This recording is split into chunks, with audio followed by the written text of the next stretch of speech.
The Club of Queer Trades by G.K Chesterton. 1. The Tremendous Adventures of Major Brown. Rabelais, or his wild illustrator Gustave Doré, must have had something to do with the designing of the things called flats in England and America. There is something entirely gargantuan in the idea of economizing space by piling houses on top of each other, front doors and all. And in the chaos and complexity of these perpendicular streets, anything may dwell or happen. And it is in one of them, I believe, that the inquirer may find the offices of the Club of Queer Trades. It may be thought at the first glance that the name would attract and startle the passer-by, but nothing attracts or startles in these dim, immense hives. The passer-by is only looking for his own melancholy destination, the Montenegro Shipping Agency or the London office of the Rutland Sentinel, and passes through the twilight passages as one passes through the twilight corridors of a dream. If the thugs set up a stranger's assassination company in one of the great buildings in Norfolk Street and sent in a mild man in spectacles to answer enquiries, no enquiries would be made, and the Club of Queer Trades reigns in a great edifice hidden like a fossil in a mighty cliff of fossils. The nature of this society, such as we afterwards discovered it to be, is soon and simply told. It is an eccentric and bohemian club, of which the absolute condition of membership lies in this, that the candidate must have invented the method by which he earns his living. It must be an entirely new trade. The exact definition of this requirement is given in the two principal rules. First, it must not be a mere application or variation of an existing trade. Thus, for instance, the club would not admit an insurance agent simply because, instead of insuring men's furniture against being burnt in a fire, he insured, let us say, their trousers against being torn by a mad dog. The principle, as Sir Bradcock Burnaby Bradcock, in the extraordinarily eloquent and soaring speech to the club on the occasion of the question being raised in the Stormby Smith affair, said wittily and keenly, is the same. Secondly, the trade must be a genuine commercial source of income, the support of its inventor. Thus the club would not receive a man simply because he chose to pass his days collecting broken sardine tins, unless he could derive a roaring trade in them. Professor Chick made that quite clear. And when one remembers what Professor Chick's own new trade was, one doesn't know whether to laugh or cry. The discovery of this strange society was a curiously refreshing thing. To realize that there were 10 new trades in the world was like looking at the first ship or the first plough. It made a man feel what he should feel, that he was still in the childhood of the world. That I should have come at last upon so singular a body was, I may say without vanity, not altogether singular, for I have a mania for belonging to as many societies as possible. I may be said to collect clubs, and I have accumulated a vast and fantastic variety of specimens ever since, in my audacious youth, I collected the Athenaeum.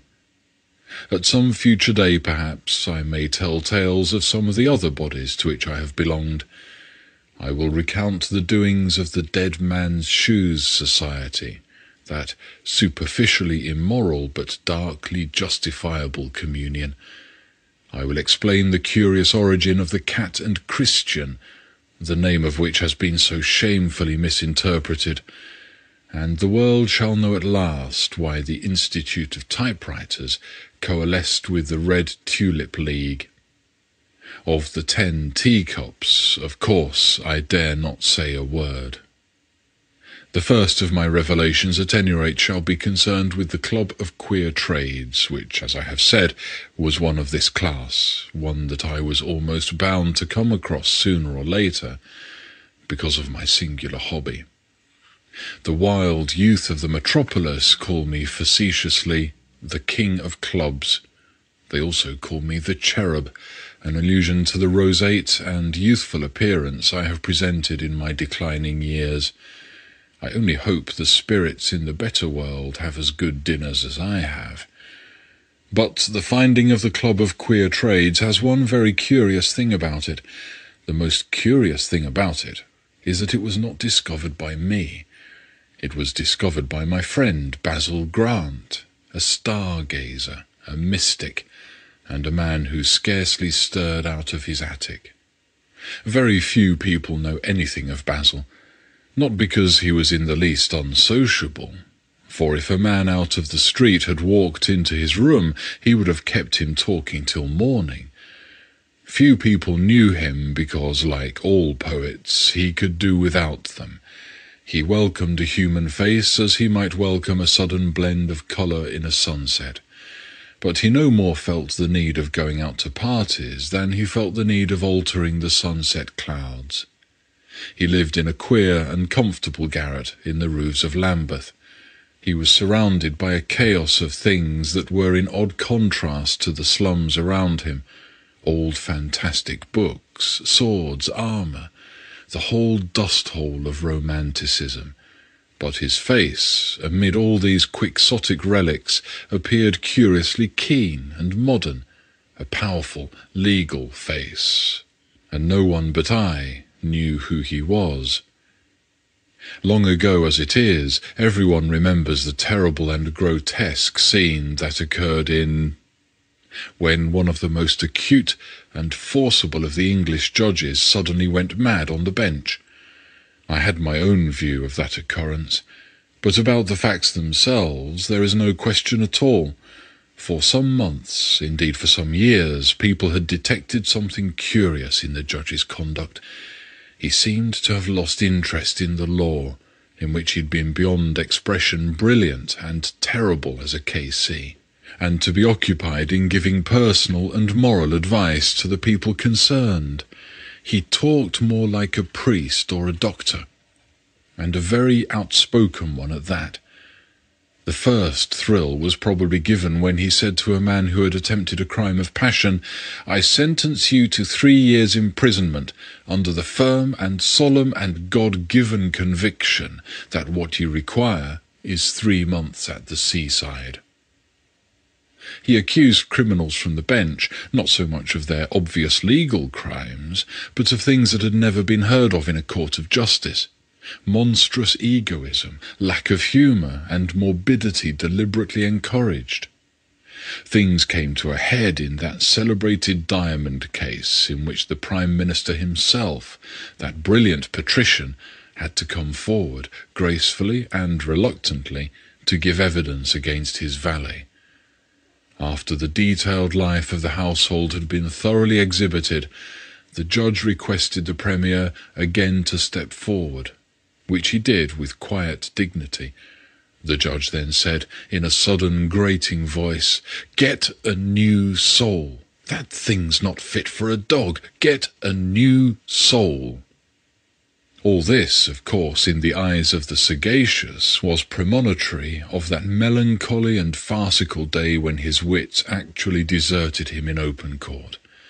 It was a libel case between two very eminent and powerful financiers, against both of whom charges of considerable defalcation were brought. The case was long and complex.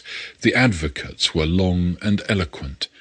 But at last, after weeks of work and rhetoric, the time came for the great judge to give a summing up, and one of his celebrated masterpieces of lucidity and pulverizing logic was eagerly looked for. He had spoken very little during the prolonged affair, and he looked sad and lowering at the end of it. He was silent for a few moments, and then burst into a stentorian song. His remarks, as reported, were as follows: Oh, routy outy tiddly outy tiddly outy tiddly outy highty ighty tiddly ighty tiddly ighty ow. He then retired from public life and took the garret in Lambeth. I was sitting there one evening about 6 o'clock over a glass of that gorgeous Burgundy which he kept behind a pile of black-letter folios. He was striding about the room, fingering, after a habit of his, one of the great swords in his collection. The red glare of the strong fire struck his square features and his fierce grey hair. His blue eyes were even unusually full of dreams, and he had opened his mouth to speak dreamily, when the door was flung open, and a pale, fiery man with red hair and a huge furred overcoat swung himself panting into the room. "Sorry to bother you, Basil," he gasped. "I took a liberty, and made an appointment here for a client, in 5 minutes. I beg your pardon, sir." And he gave me a bow of apology. Basil smiled at me. "You didn't know," he said, "that I had a practical brother. This is Rupert Grant, Esquire, who can and does all there is to be done. Just as I was a failure at one thing, he is a success at everything. I remember him as a journalist, a house agent, a naturalist, an inventor, a publisher, a schoolmaster. What are you now, Rupert?"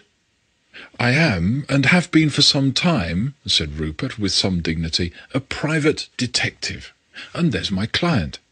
A loud rap at the door had cut him short, and on permission being given, the door was thrown sharply open, and a stout, dapper man walked swiftly into the room, set his silk hat with a clap on the table, and said, "Good evening, gentlemen," with a stress on the last syllable which somehow marked him out as a martinet, military, literary, and social. He had a large head, streaked with black and grey, and an abrupt black moustache, which gave him a look of fierceness which was contradicted by his sad sea-blue eyes. Basil immediately said to me, "Let us come into the next room, Gully," and was moving towards the door, but the stranger said, "Not at all. Friends remain, assistants possibly." The moment I heard him speak, I remembered who he was. A certain Major Brown I had met years before in Basil's society. I had forgotten altogether the black dandified figure and the large solemn head, but I remembered the peculiar speech, which consisted of only saying about a quarter of each sentence, and that sharply, like the crack of a gun. I do not know, it may have come from giving orders to troops. Major Brown was a V.C., and an able and distinguished soldier, but he was anything but a warlike person. Like many among the iron men who recovered British India, he was a man with the natural beliefs and tastes of an old maid. In his dress he was dapper and yet demure. In his habits he was precise to the point of the exact adjustment of a teacup. One enthusiasm he had, which was of the nature of a religion, the cultivation of pansies. And when he talked about his collection, his blue eyes glittered like a child's at a new toy, the eyes that had remained untroubled when the troops were roaring victory around Roberts at Kandahar. "Well, Major," said Rupert Grant, with a loud heartiness, flinging himself into a chair, "what is the matter with you?" "Yellow pansies, coal cellar, P.G. Northover," said the Major, with righteous indignation. We glanced at each other with inquisitiveness. Basil, who had his eyes shut in his abstracted way, said simply, "I beg your pardon." "Fact is, street, you know, man, pansies, on wall, death to me, something preposterous." We shook our heads gently. Bit by bit, and mainly by the seemingly sleepy assistance of Basil Grant, we pieced together the Major's fragmentary but excited narration. It would be infamous to submit the reader to what we endured. Therefore I will tell the story of Major Brown in my own words. But the reader must imagine the scene. The eyes of Basil closed as in a trance after his habit, and the eyes of Rupert and myself getting rounder and rounder as we listened to one of the most astounding stories in the world from the lips of the little man in black, sitting bolt upright in his chair and talking like a telegram. Major Brown was, as I have said, a successful soldier, but by no means an enthusiastic one. So far from regretting his retirement on half-pay, it was with delight that he took a small, neat villa, very like a doll's house, and devoted the rest of his life to pansies and weak tea. The thought that battles were over when he had once hung up his sword in the little front hall, along with 2 patent stew-pots and a bad watercolour, and betaken himself instead to wielding the rake in his little sunlit garden, was to him like having come into a harbour in heaven. He was Dutch-like and precise in his taste in gardening, and had perhaps some tendency to drill his flowers like soldiers. He was one of those men who are capable of putting 4 umbrellas in the stand rather than 3, so that 2 may lean one way and 2 another. He saw life like a pattern in a freehand drawing book, and assuredly he would not have believed or even understood anyone who had told him that within a few yards of his brick paradise he was destined to be caught in a whirlpool of incredible adventure, such as he had never seen or dreamed of in the horrible jungle or the heat of battle. One certain bright and windy afternoon, the Major, attired in his usual faultless manner, had set out for his usual constitutional.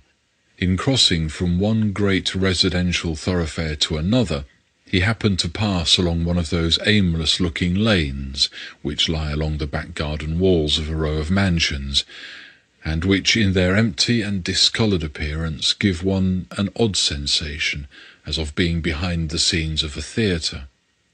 But mean and sulky as the scene might be in the eyes of most of us, it was not altogether so in the Major's. For along the coarse gravel footway was coming a thing which was to him what the passing of a religious procession is to a devout person. A large, heavy man, with fish-blue eyes and a ring of irradiating red beard, was pushing before him a barrow, which was ablaze with incomparable flowers. There were splendid specimens of almost every order, but the Major's own favourite pansies predominated. The Major stopped and fell into conversation, and then into bargaining. He treated the man after the manner of collectors and other madmen, that is to say, he carefully, and with a sort of anguish, selected the best roots from the less excellent, praised some, disparaged others, made a subtle scale ranging from a thrilling worth and rarity to a degraded insignificance, and then bought them all. The man was just pushing off his barrow when he stopped and came close to the Major.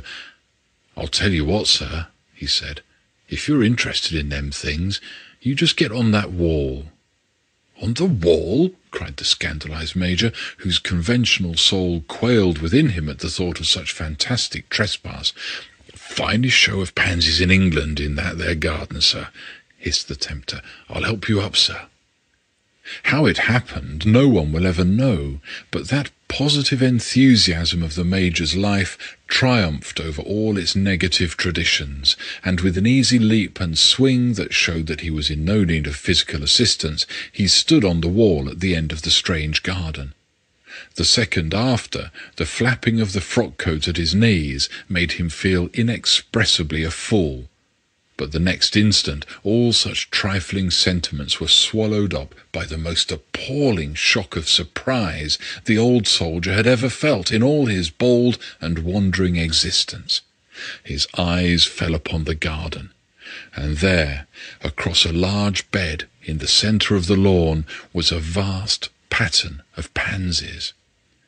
They were splendid flowers, but for once it was not their horticultural aspects that Major Brown beheld, for the pansies were arranged in gigantic capital letters, so as to form the sentence, "Death to Major Brown."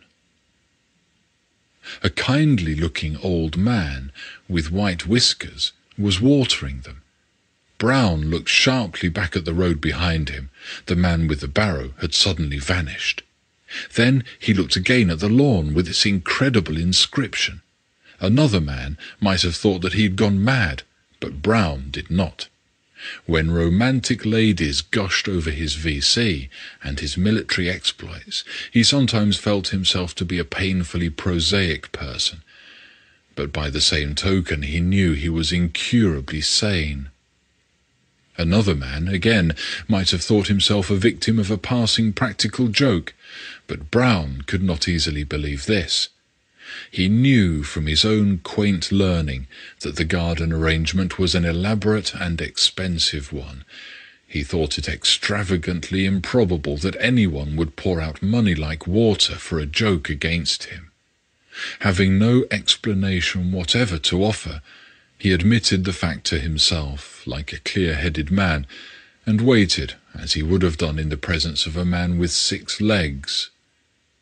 At this moment, the stout old man with white whiskers looked up, and the watering-can fell from his hand, shooting a swirl of water down the gravel path.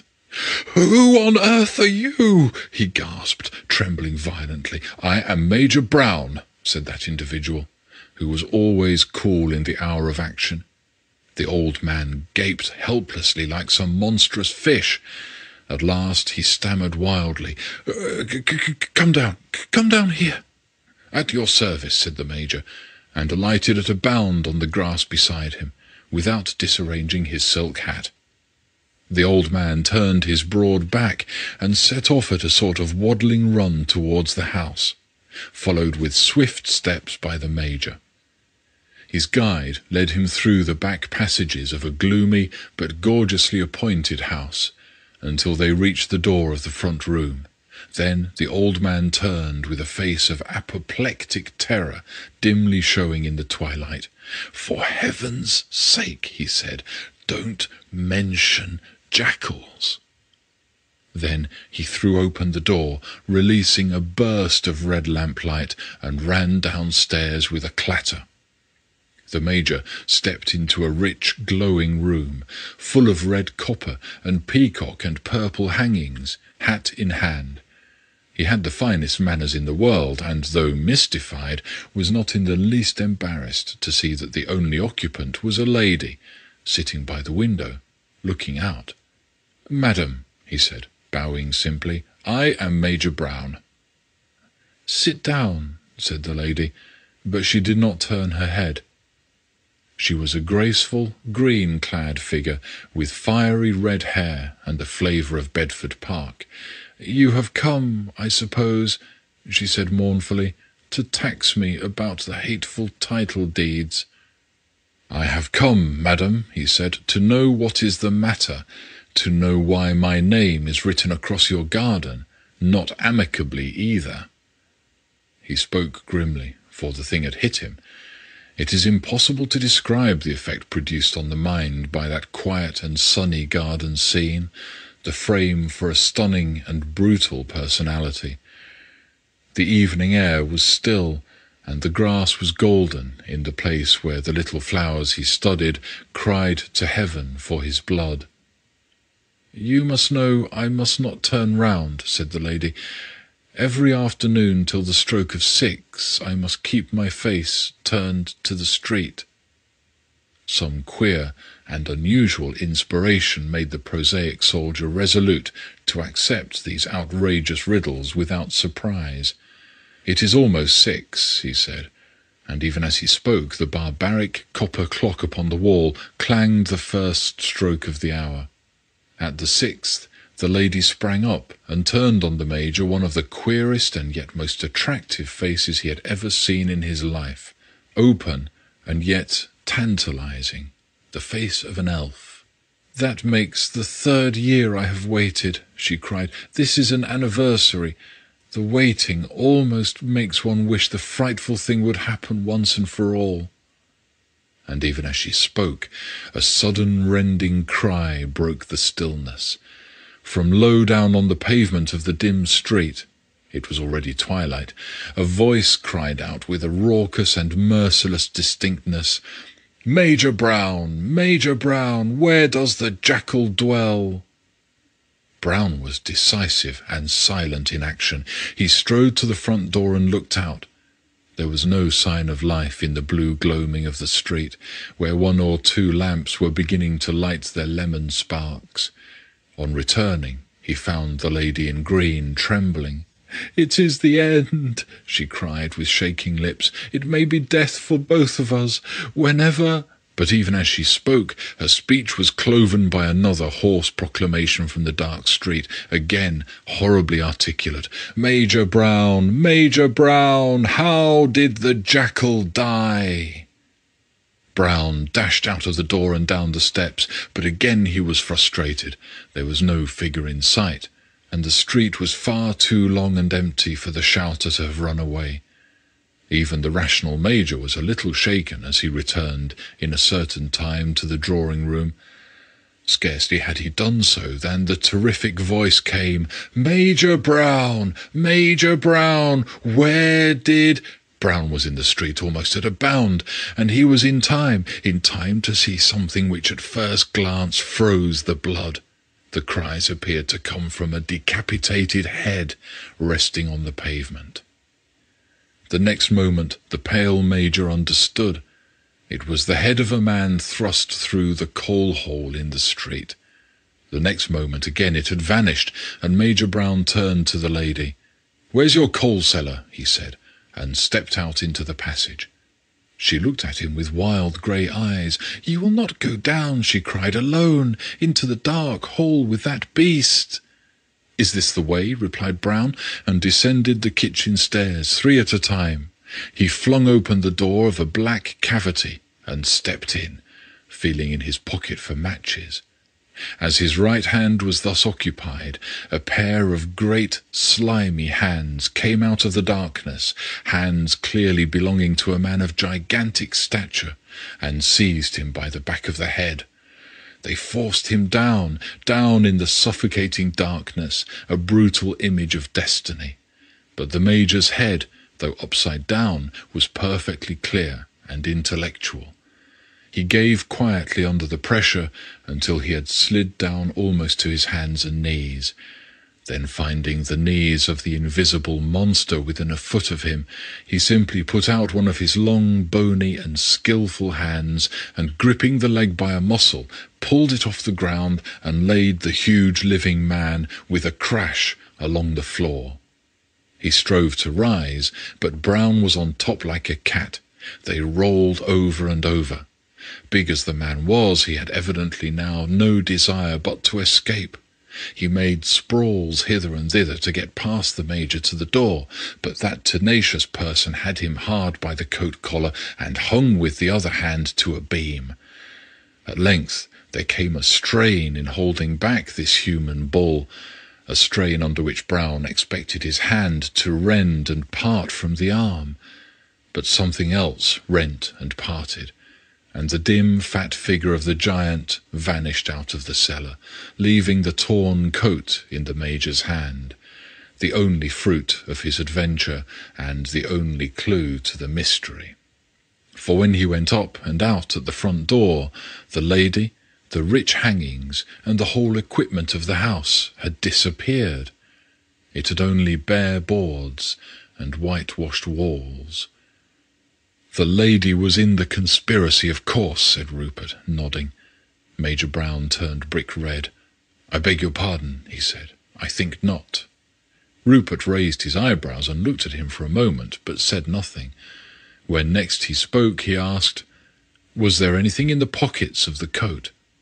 "There was 7 halfpenny in coppers, and a 3 bit," said the Major carefully. "There was a cigarette-holder, a piece of string, and this letter." And he laid it on the table. It ran as follows: "Dear Mr. Plover, I am annoyed to hear that some delay has occurred in the arrangements re Major Brown. Please see that he is attacked as per arrangements tomorrow. The coal cellar, of course. Yours faithfully, P.G. Northover." Rupert Grant was leaning forward, listening, with hawk-like eyes. He cut in, "Is it dated from anywhere?" "No." "Oh, yes," replied Brown, glancing upon the paper. 14 Tanner's Court, North—" Rupert sprang up and struck his hands together. "Then why are we hanging here? Let's get along. Basil, lend me your revolver." Basil was staring into the embers like a man in a trance, and it was some time before he answered, "I don't think you'll need it." "Perhaps not," said Rupert, getting his fur coat. "One never knows.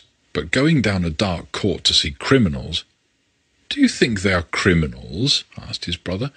Rupert laughed stoutly. "Giving orders to a subordinate to strangle a harmless stranger in a coal cellar may strike you as a very blameless experiment, but—" "Do you think they wanted to strangle the Major?" asked Basil, in the same distant but monotonous voice. "My dear fellow, you've been asleep. Look at the letter." "I am looking at the letter," said the mad judge calmly, though as a matter of fact he was looking at the fire. "I don't think it's the sort of letter one criminal would write to another."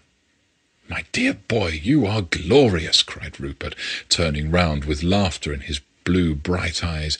"Your methods amaze me. Why, there is the letter. It is written, and it does give orders for a crime. You might as well say that Nelson's column was not at all the sort of thing that was likely to be set up in Trafalgar Square." Basil Grant shook all over with a sort of silent laughter, but did not otherwise move. "That's rather good," he said. "But, of course, logic like that's not what is really wanted. It's a question of spiritual atmosphere. It's not a criminal letter." "It is. It's a matter of fact," cried the other, in an agony of reasonableness. "Facts," murmured Basil, like one mentioning some strange, far-off animals. "How facts obscure the truth. I may be silly, in fact I'm off my head, but I never could believe in that man, what's his name, in those capital stories, Sherlock Holmes. Every detail points to something, certainly, but generally to the wrong thing. Facts point in all directions, it seems to me, like the thousands of twigs on a tree. It's only the life of the tree that has unity and goes up, only the green blood that springs like a fountain at the stars." "But what the deuce else can the letter be but criminal?" "We have eternity to stretch our legs in," replied the mystic. "It can be an infinity of things. I haven't seen any of them. I've only seen the letter. I look at that and say it's not criminal." "Then what's the origin of it?" "I haven't the vaguest idea." "Then why don't you accept the ordinary explanation?" Basil continued for a little to glare at the coals, and seemed collecting his thoughts in a humble and even painful way. Then he said, "Suppose you went out into the moonlight. Suppose you passed through silent, silvery streets and squares until you came into an open and deserted space, set with a few monuments, and you beheld one dressed as a ballet girl dancing in the argent glimmer. And suppose you looked, and saw it was a man disguised, and suppose you looked again, and saw it was Lord Kitchener. What would you think?" He paused a moment and went on. "You could not adopt the ordinary explanation. The ordinary explanation of putting on singular clothes is that you look nice in them. You would not think that Lord Kitchener dressed up like a ballet girl out of ordinary personal vanity. You would think it much more likely that he inherited a dancing madness from a great-grandmother, or had been hypnotized at a séance, or threatened by a secret society with death if he refused the ordeal. With Baden-Powell, say, it might be a bet, but not with Kitchener. I should know all that, because in my public days I knew him quite well. So I know that letter quite well, and criminals quite well. It's not a criminal's letter. It's all atmospheres." And he closed his eyes and passed his hand over his forehead. Rupert and the Major were regarding him with a mixture of respect and pity. The former said, Well, I'm going anyhow, and shall continue to think, until your spiritual mystery turns up, that a man who sends a note recommending a crime, that is actually a crime that is actually carried out, at least tentatively, is in all probability a little casual in his moral tastes. Can I have that revolver?" "Certainly," said Basil, getting up, "but I'm coming with you." And he flung an old cape or cloak around him, and took a sword-stick from the corner. "You," said Rupert with some surprise, "you scarcely ever leave your hole to look at anything on the face of the earth." Basil fitted on a formidable old white hat. "I scarcely ever," he said, with an unconscious and colossal arrogance, "hear of anything on the face of the earth that I do not understand at once without going to see it." And he led the way out into the purple night. We four swung along the flaring Lambeth streets, across Westminster Bridge, and along the Embankment in the direction of that part of Fleet Street which contained Tanner's Court. The erect black figure of Major Brown, seen from behind, was a quaint contrast to the hound-like stoop and flapping mantle of young Rupert Grant, who adopted, with childlike delight, all the dramatic poses of the detective of fiction. The finest among his fine qualities was his boyish appetite for the colour and poetry of London. Basil, who walked behind, with his face turned blindly to the stars, had the look of a somnambulist. Rupert paused at the corner of Tanner's Court with a quiver of delight at danger, and gripped Basil's revolver in his greatcoat pocket. "Shall we go in now?" he asked. "Not get police?" asked Major, glancing sharply up and down the street. "I'm not sure," answered Rupert, knitting his brows. "Of course it's quite clear the thing's all crooked, but there are 3 of us, and—" "I shouldn't get the police," said Basil, in a queer voice. Rupert glanced at him and stared hard. "Basil," he said, "you're trembling. What's the matter? Are you afraid?" "Cold, perhaps," said the Major, eyeing him. There was no doubt that he was shaking. At last, after a few moments' scrutiny, Rupert broke into a curse. "You're laughing," he cried. "I know that confounded, silent, shaky laugh of yours. What the deuce is the amusement, Basil? Here we are, all 3 of us, within a yard of a den of ruffians." "But I shouldn't call the police," said Basil. "We 4 heroes are quite equal to a host." And he continued to quake with his mysterious mirth. Rupert turned with impatience and strode swiftly down the court, the rest of us following. When he reached the door of number 14, he turned abruptly, the revolver glittering in his hand. "Stand close," he said, in the voice of a commander. "The scoundrel may be attempting an escape at this moment. We must fling open the door and rush in." The 4 of us cowered instantly under the archway, rigid except for the old judge and his convulsion of merriment. "Now," hissed Rupert Grant, turning his pale face and burning eyes suddenly over his shoulder, "when I say 4, follow me with a rush. If I say hold him, pin the fellows down, whoever they are. If I say stop, stop. I shall say that if there are more than 3. If they attack us, I shall empty my revolver on them. Basil, have your sword-stick ready. Now, 1, 2, 3, 4. With the sound of the word, the door burst open, and we all fell into the room like an invasion, only to stop dead. The room, which was an ordinary and neatly appointed office, appeared at the first glance to be empty. But on the second and more careful glance, we saw seated behind a very large desk with pigeonholes and drawers of bewildering multiplicity, a small man with a black waxed moustache and the air of a very average clerk, writing hard. He looked up as we came to a standstill. "Did you knock?" he asked pleasantly. "I'm sorry if I did not hear. What can I do for you?" There was a doubtful pause, and then, by general consent, the Major himself, the victim of the outrage, stepped forward. The letter was in his hand, and he looked unusually grim. "Is your name P.G. Northover?" he asked. "That is my name," replied the other, smiling. "I think," said the Major, with an increase in the dark glow of his face, "that this letter was written by you." And with a loud clap, he struck open the letter on the desk with his clenched fist. The man called Northover looked at it with unaffected interest and merely nodded. "Well, sir," said the Major, breathing hard, "what about that?" "What about it precisely?" said the man with the moustache. "I am Major Brown," said the gentleman sternly. Northover bowed. "Pleased to meet you, sir. What have you to say to me?" "Say!" cried the Major, loosing a sudden tempest. "Why, I want this confounded thing settled. I want—" "Certainly, sir," said Northover, jumping up with a slight elevation of his eyebrows. "Will you take a chair for a moment?" And he pressed an electric bell just above him, which thrilled and tinkled in a room beyond. The Major put his hand on the back of the chair offered him, but stood chafing and beating the floor with his polished boot. The next moment an inner glass door was opened, and a fair, weedy young man in a frock-coat entered from within.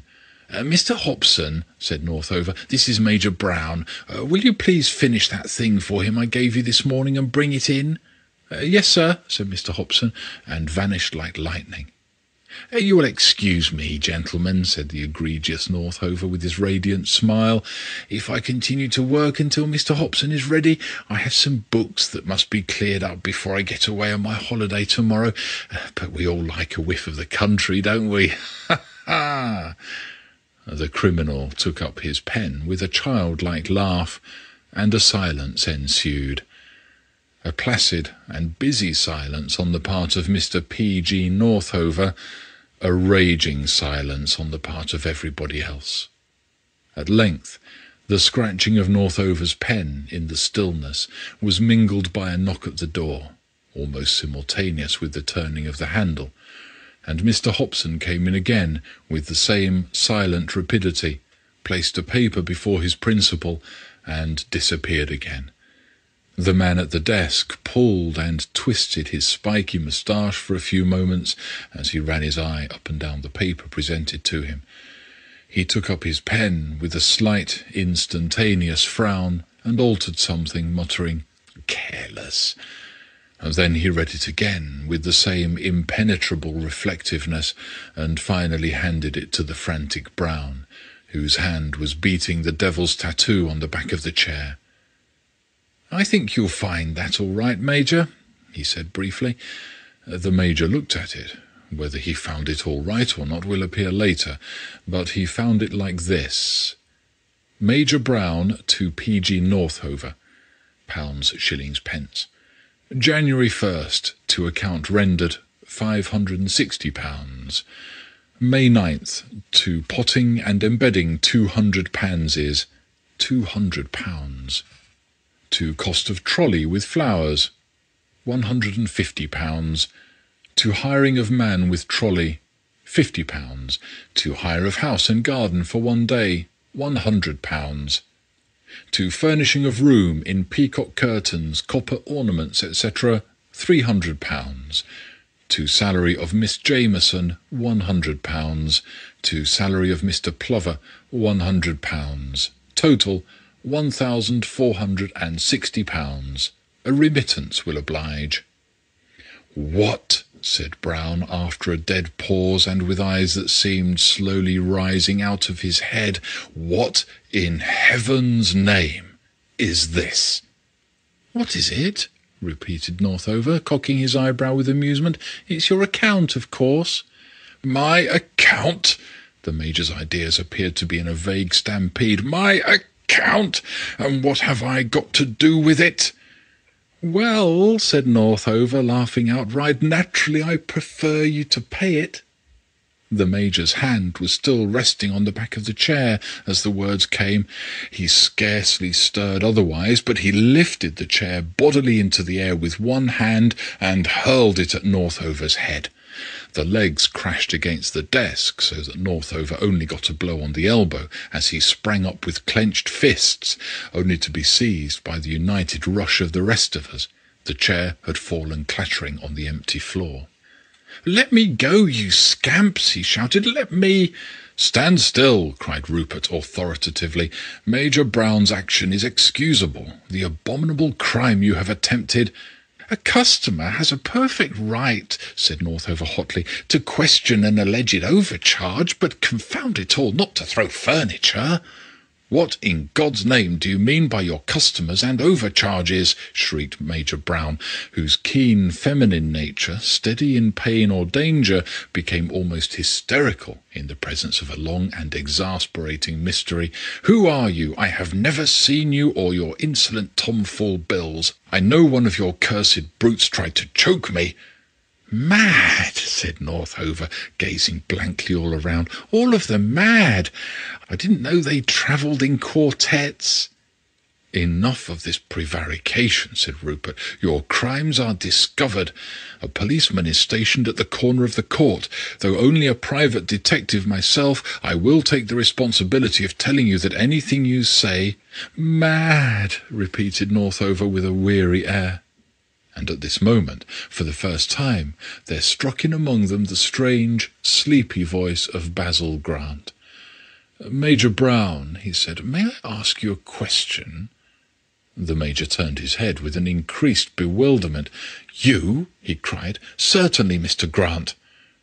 "Can you tell me," said the mystic, with sunken head and lowering brow, as he traced a pattern in the dust with his sword-stick, "can you tell me what was the name of the man who lived in your house before you?"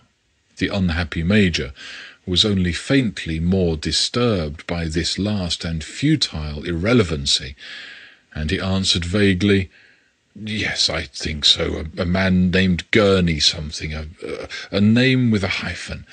Gurney Brown, that was it."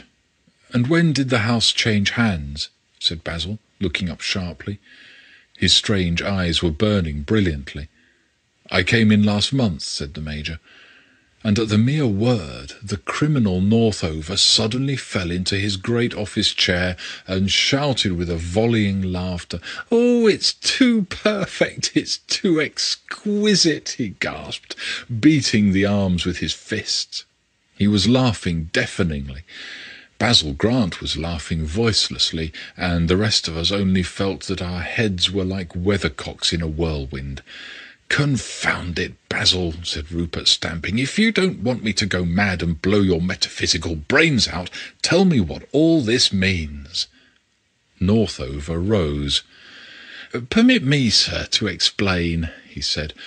"And first of all, permit me to apologize to you, Major Brown, for a most abominable and unpardonable blunder, which has caused you menace and inconvenience, in which, if you will allow me to say so, you have behaved with astonishing courage and dignity.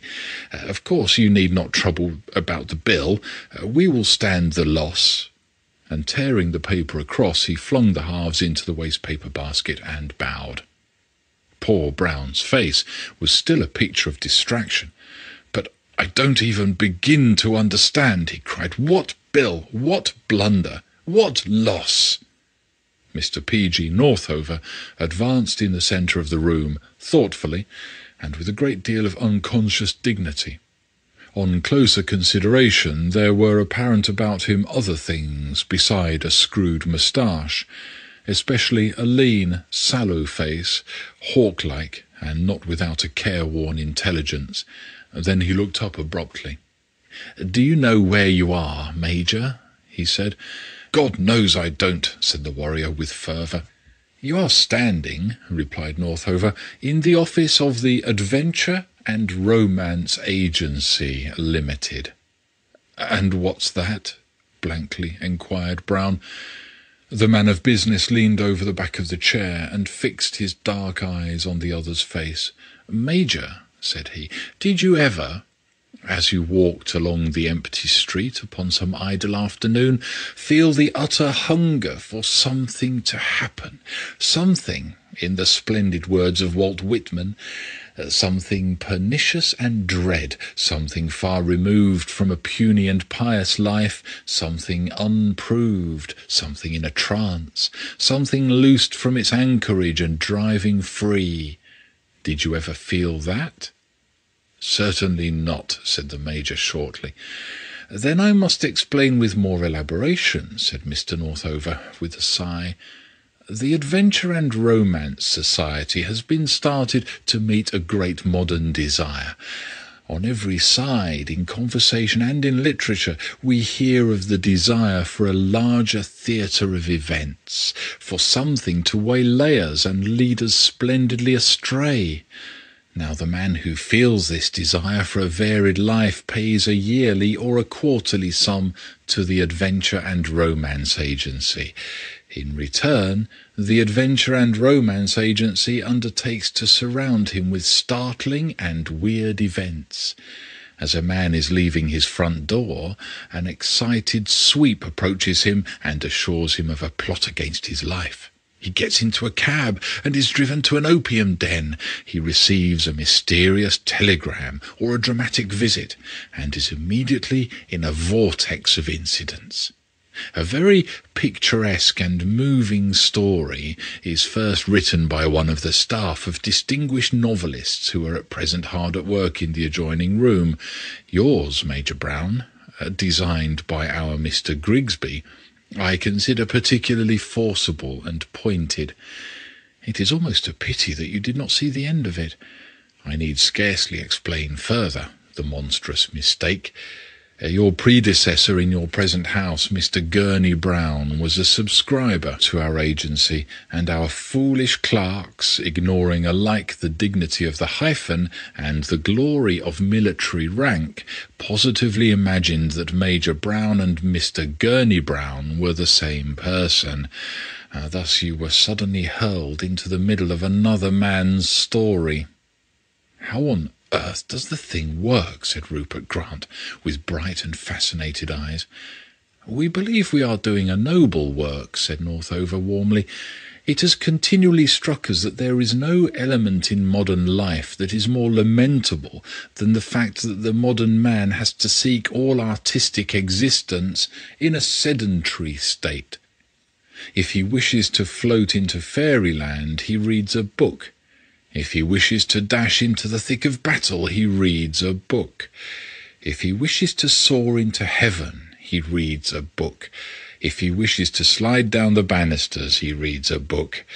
We give him these visions, but we give him exercise at the same time, the necessity of leaping from wall to wall, of fighting strange gentlemen, of running down long streets from pursuers, all healthy and pleasant exercise. We give him a glimpse of that great morning world of Robin Hood or the knights errant, when one great game was played under the splendid sky.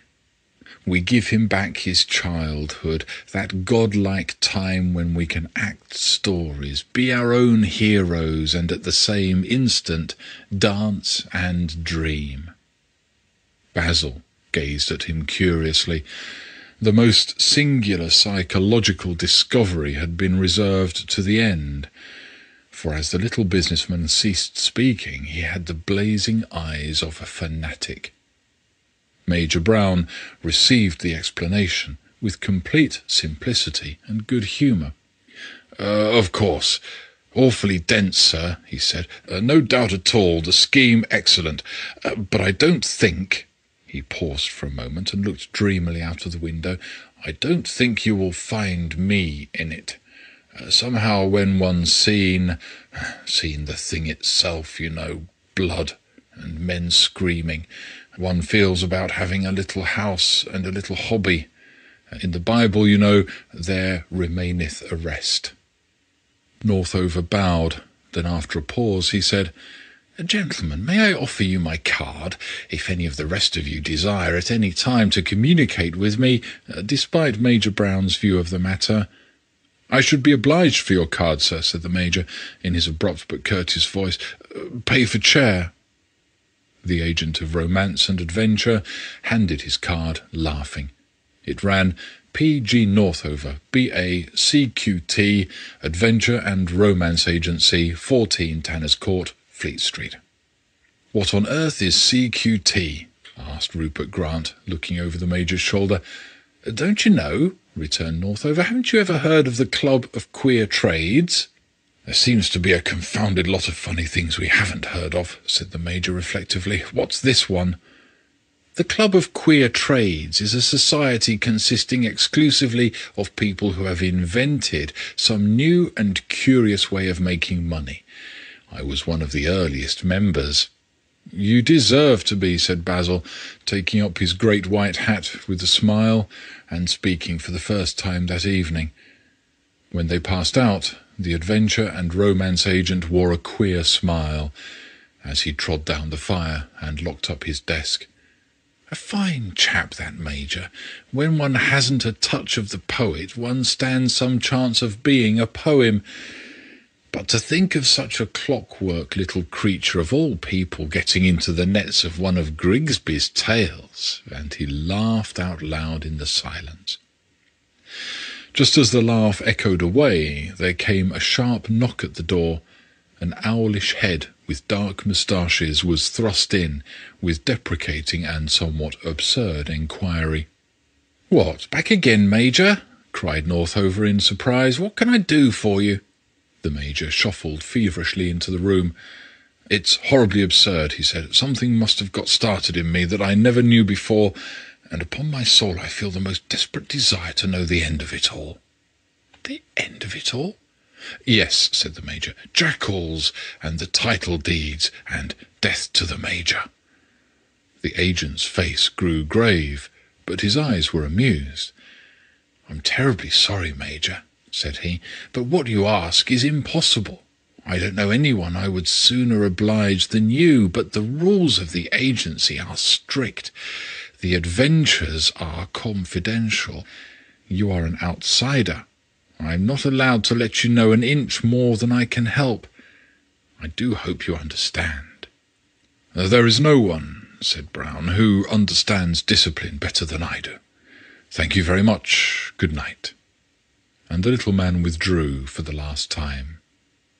He married Miss Jameson, the lady with the red hair and the green garments. She was an actress employed, with many others, by the romance agency, and her marriage with the prim old veteran caused some stir in her languid and intellectualized set. She always replied very quietly that she had met scores of men who acted splendidly in the charades provided for them by Northover, but that she had only met one man who went down into a coal cellar when he really thought it contained a murderer. The Major and she are living as happily as birds in an absurd villa, and the former has taken to smoking. Otherwise he is unchanged, except perhaps there are moments when, alert and full of feminine unselfishness as the Major is by nature, he falls into a trance of abstraction. Then his wife recognizes with a concealed smile, by the blind look in his blue eyes, that he is wondering what were the title deeds, and why he was not allowed to mention jackals. But, like so many old soldiers, Brown is religious, and believes that he will realize the rest of those purple adventures in a better world. End of Part 1. The Tremendous Adventures of Major Brown.